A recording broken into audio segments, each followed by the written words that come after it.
WJBF, your home for memorable. A chilly rain for us tomorrow with overcast skies. The temperatures are going to be very spread out. We'll see anywhere from highs in the low 50s to highs in the upper 60s. I'll have a look at all those temperatures in your futurecast coming up. Right now on News Channel 6 at 10, a local church offering encouragement during the holidays, how they're helping people deal with grief. Also ahead, getting DSNAP benefits before the deadline. What you need to know as your News at 10 starts now. Live from Television Park, this is WJBF, News Channel 6 at 10 on MeTV. Good evening, everybody. I'm Brad Means. Thanks for joining us. Coverage you can count on begins with a program to make tough times maybe a little bit easier. A local church focusing on grief recovery here at the holidays, as Isabella Moody reports. Cedar Creek Church offers Surviving the Holidays to help people prepare for the challenges this time of year can bring to those who are hurt or grieving. The program focuses on two areas, grief and divorce. The church's pastor says the program gives people a sense of hope during the holidays. Not everybody feels holly jolly at Christmas, and being around a lot of the festivities, being in a church service even sometimes, can be difficult and painful and really feel lonely and isolating. And what we've seen is this just offers a different, a gentler approach to just meet people where they are. The grief seminar is on Saturday, November 16th from 2 to 4 p.m. and is for those age 13 and older. The separation and divorce seminar is Thursday, November 21st from 6 to 8 p.m. and is adults only. They do have childcare available for free if it is needed. You also do not have to be affiliated with Cross Creek or a church to attend. People come in kind of lost, like, how am I going to do this holiday? How am I going to go through and entertain all these people or be around all these people? And so they leave just feeling a little bit better. I mean, we can't take what happened to them away, but we can give them a little hope for the future. The pastor told me he has always understood how these seminars help, but was able to really understand when his family lost a loved one. We lost our oldest son in 2018, and so we attended Grief Share for the first time, even though it's been offered here, and I'm the pastor. And to be honest with you, it's the kind of thing you just hate to go to. You don't really want to go. You don't want to have to be a part of this, but I have to be honest with you, I found it to be incredibly healing and helpful and very practical. You do not have to sign up to go, but it's highly encouraged. If you would like to sign up, you can find that on WJBF.com. In Aiken, Isabella Moody, WJBF News Channel 6. It is time now for a first check of our weather, and for that, let's check in with our chief meteorologist, Jenna Petracci. Well, it was a nice day today. Definitely much cooler, though. Yesterday, we had high temperatures in the 70s. Today, we only topped off in the 60s. And you can see as we look at tomorrow, it's going to be really chilly with some rain moving in. We're going to have overcast skies as well. Right now, it is mostly cloudy out there as we take a look at our Terry Lambert Hyundai Skyview Cam at Wellstar MCG Health. No rain so far, though. And as we look at today's almanac, no rain recorded. This morning was pretty chilly with a low of 49 degrees. High of only 66. That puts us 10 degrees cooler than it was yesterday. And right now we're sitting in the 50s everywhere in the CSRA. 54 in Barnwell, 55 in Augusta, Louisville, Bamberg, you're at 53. Aiken at 52 now. Wrightsville and Edgefield at 55. The winds are coming in from the northeast. Sustained winds around 5 to 10 miles per hour. And the winds are gusting up to around 15 to even 21 miles per hour over in Sandersville. 19 mile per hour wind gusts in Sparta, 18 in Crawfordville. You can see the rain is getting closer to us. It's impacting Atlanta now. Some heavier downpours to the west and parts of Alabama and Mississippi all along this front. So all of this moisture will move into our area, bringing a high rain chance for tomorrow at 90%. Very overcast skies, but the skies will clear quickly, though. It'll be nice and sunny as we head into the weekend with our temperatures warming up just a tad. So coming up, we'll have a look at your full 10-day forecast, but back to you, Brad. Jenna, thanks. Columbia County recovering from Hurricane Helene. As of yesterday, crews have picked up nearly 1 million cubic yards of debris, leaving about 5 million to go. That's about 12 times the amount of debris left from the ice storm 10 years ago. The first sweep of debris is still on track to be cleared by Christmas. Traffic signals set to be fully operating by Thanksgiving. And the school district is offering help for students going through crisis while keeping them in the school system. If a student was impacted negatively, maybe they were displaced as a result of the storm, we encourage their families to reach out to the school administration, and we have all kinds of resources and things in place to help them out. Every facility in the school district got some sort of damage, and they are working with insurance to try to get everything repaired. Organizations across Georgia are providing food assistance to storm victims through the Disaster Supplemental Nutrition Assistance Program, or DSNAP. It's a one-time payment to low to moderate income households impacted by the hurricane. If you want to apply, you should bring a form of identification, meet those financial eligibility requirements, have suffered disaster-related loss to property or income, and more. Those who have benefited say they're grateful. Just show my ID. She said, Mr. Calhoun, since you did your application yesterday, since 9:10, your stuff's already put on your card. She said, just walk to the side and call your card, see your stuff's on your card. And I took 5 minutes to walk to, it really didn't take 5 minutes, a couple seconds. And I called my card, and that 750 was on my card. Oh, wow. That 750 was, I'm just saying that 750, I need that 750. So the ones that ain't got 750, you have to come out and get that 750. Friday now is the last day to register for DSNAP assistance. In order to get those benefits, you must not already earn regular SNAP program benefits. You can go to WJBF.com for times and locations. Denmark, South Carolina, getting some money to fix water quality issues. That story from our Aiken Bureau Chief, Sean Cabbage-Stock. Bamberg County is getting $600,000 from the federal government for the airport water tower. It'll help people who live here and boost the local economy.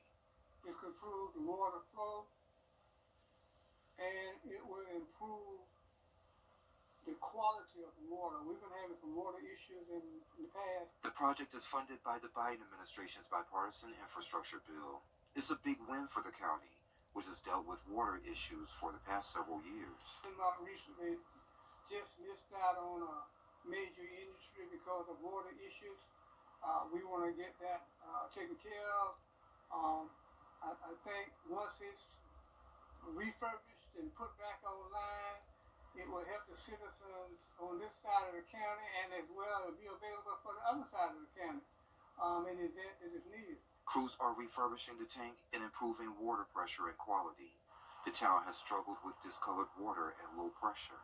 Even the emergency room had to shut down, and many citizens didn't have running water, or either the water was very, very inadequate because of the pressure. The upgrades will help with industrial development and improve fire protection. This will lower insurance costs for homes and businesses. If Denmark got an industry that would provide 400 or 500 jobs, it would be for the whole county.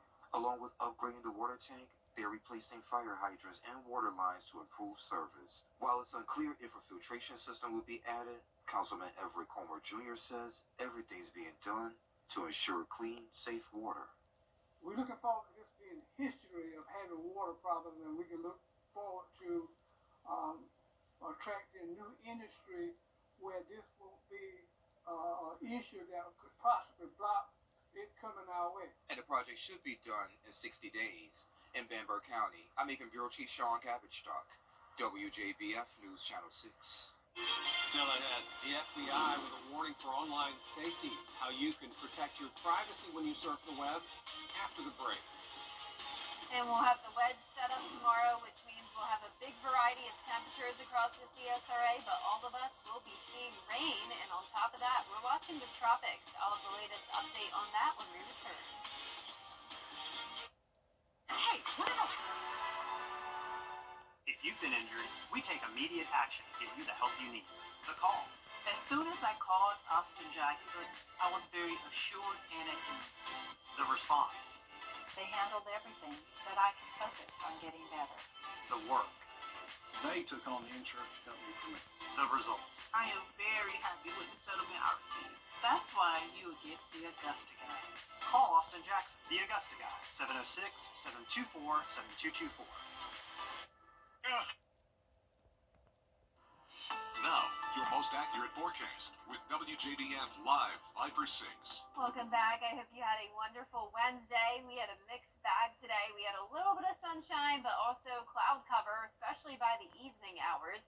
And on top of that, some much cooler temperatures today. Definitely feeling like late November. Our Terry Lambert Hyundai Skyview cam over in Burke County. It's not showing much going on though. It is still nice and dry.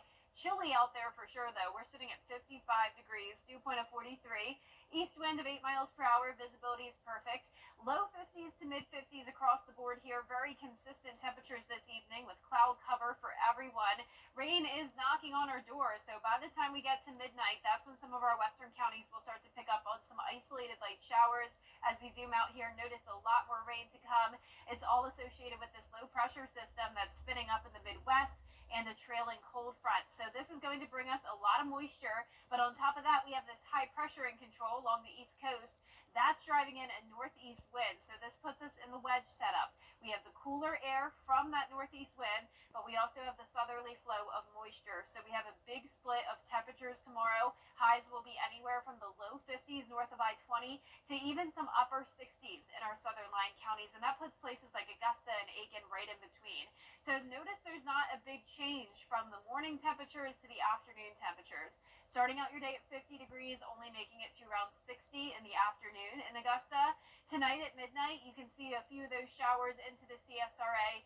It'll really be around 6 to 10 o'clock in the morning where we'll have the heaviest rain and maybe a thunderstorm or two, but it will be very, very weak. Definitely not expecting a huge thunderstorm threat here and no flooding threat, as this will be a quick moving system. By 8 o'clock in the evening, we're just left with some cloud cover, and that will linger into early Friday morning.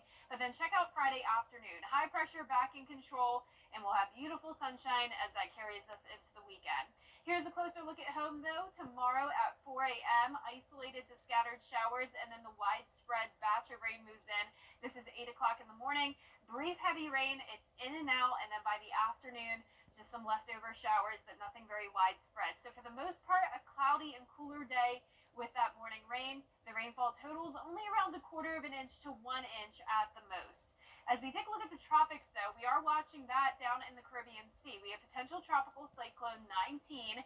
This is going to move into the Yucatan Peninsula, but notice there's a very large cone of uncertainty here. Exactly where that goes will determine the impacts the United States sees early to mid next week. If it goes further down towards the south, it'll be over some warm water where it has a chance to develop into potentially a hurricane moving into Florida. We'll keep you updated on that. But in the meantime, upper 40s to mid 50s for lows tonight. Anywhere from around 53 degrees to 69 tomorrow. So a huge spread in temperatures. That 10-day forecast showing a beautiful sunny weekend. Pretty mild upper 60s to low 70s. Chilly mornings sticking around though with lows in the 40s. Next week we'll have some slight rain chances and another big cool down. All right, Jenna, thanks. The FBI tonight saying cyber hackers are getting access to your email accounts by stealing cookies from your computer. A cookie is data that a website sends to your computer to remember your browsing information. When you shop online or log on to a website, sometimes it'll ask you to save your username and password for future use.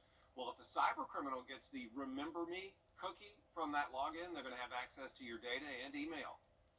There's a wide swath of people. They can get attacked through phishing. They can get attacked through malware. So that's where you have to be concerned. If you click on a suspicious phishing link, malware's downloaded to your machine, then that malware can pull that cookie along with other website browser data off, and that's saved for the criminals to use. The FBI says you can protect yourself by clearing your cookies from your internet browser and limit clicking that Remember Me box when you go to a website. Still ahead, President-elect Donald Trump back at the White House today.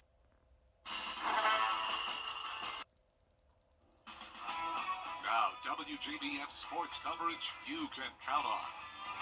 The Augusta women's basketball team hosted Newberry College for their home opener as they looked to remain undefeated so far this season. A very exciting night inside Chris and Berry Fieldhouse. In the first half, Autumn Phillips drives and kicks it out to Monet Florence from long distance. She drains the three-pointer and the Jags lead 5-0. On the break this time, it's Debriah Fullwood getting the lay-in. Jags finding their shot. Then game tied at 5 on the run. It's Autumn Phillips. She'll miss, but no worries because Fullwood is there to clean it up for 2 more. Jags retake the lead. Next possession, this time hitting from the outside, from the foul line area. It's Elise Autry getting the bucket to fall. Augusta gets the win 61-34. Head coach Celeste Stewart very pleased with her team's defensive performance. Defense is our juice, so we got to keep working on that and continue to turn people over because that's what we do best.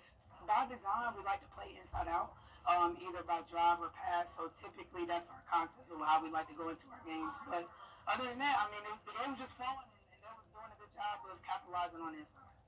Augusta will be back in action on Saturday as they visit Fayetteville State. Tip-off is at 2 p.m.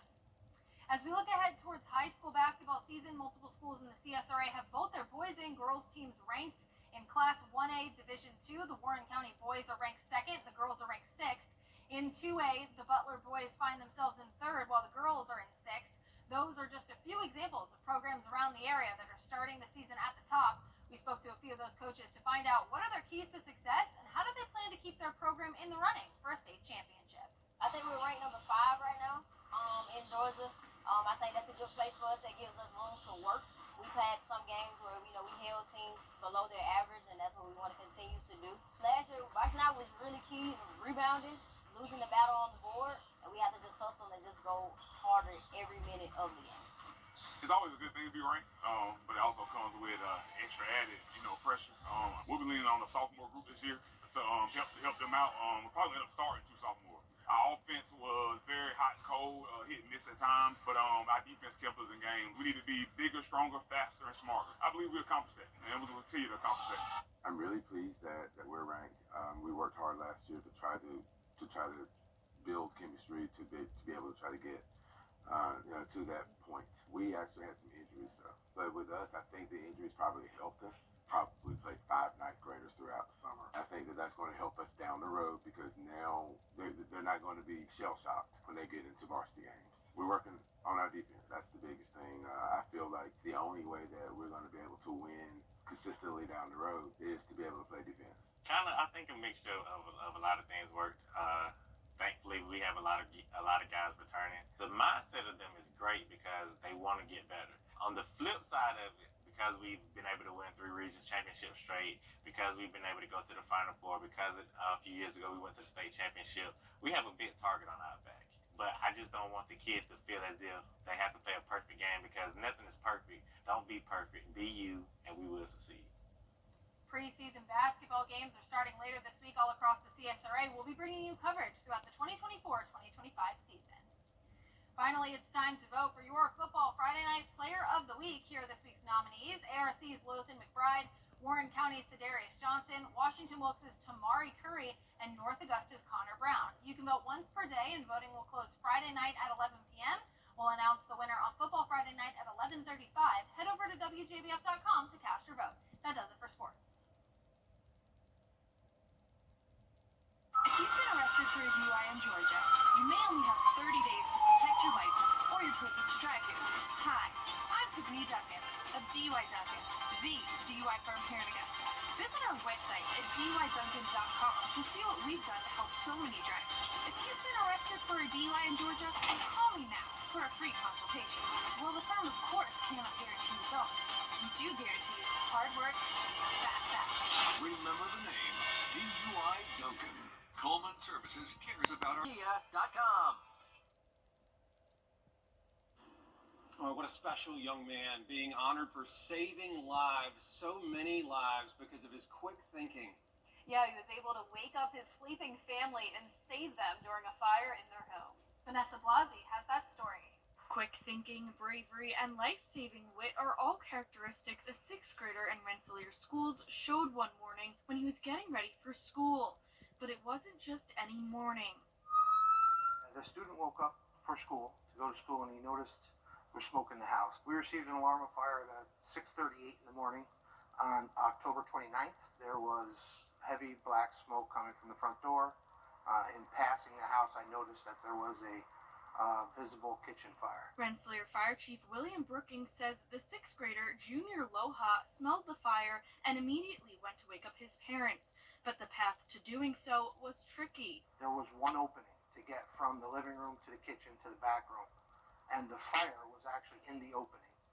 It was just to the right of the opening. So for him to get by that was pretty brave, to stay low and go. Stay low and go, one of the methods that Junior has been learning in school for the last few years with Rensselaer Fire Department's fire prevention program in schools. To teach these kids various things you can do to help contain fires. Junior says he used this method to cover his mouth when going through the smoke. Cover my nose and go down and tell my parents.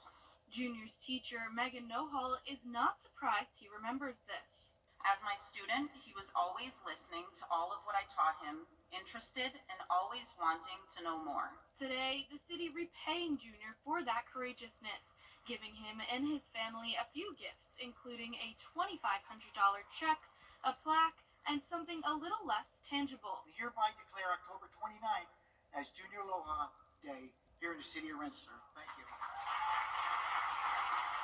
A day now marked in Rensselaer calendars. Junior's bravery is not taught in schools. Instead, Junior says it comes from my parents. What a smart, brave young man. Glad everyone's okay. Me too, thank goodness. Future firefighter, maybe. Maybe. Yeah, absolutely. We love firefighters. Yes, we do. Well, our 10-day forecast showing some really nice weather. It's definitely feeling like fall again with the sunshine and the cooler temperatures, with the exception of tomorrow. No sun whatsoever, very cloudy skies and a lot of rain starting early in the morning, continuing into the afternoon, climbing back to 72 on Sunday. Some slight rain chances into next week. All right, thank you, Jenna and Kira, and thank you all for watching. We're back at the top of the hour on News Channel 6 at 11. Hogan's Heroes is next, right here on UTV.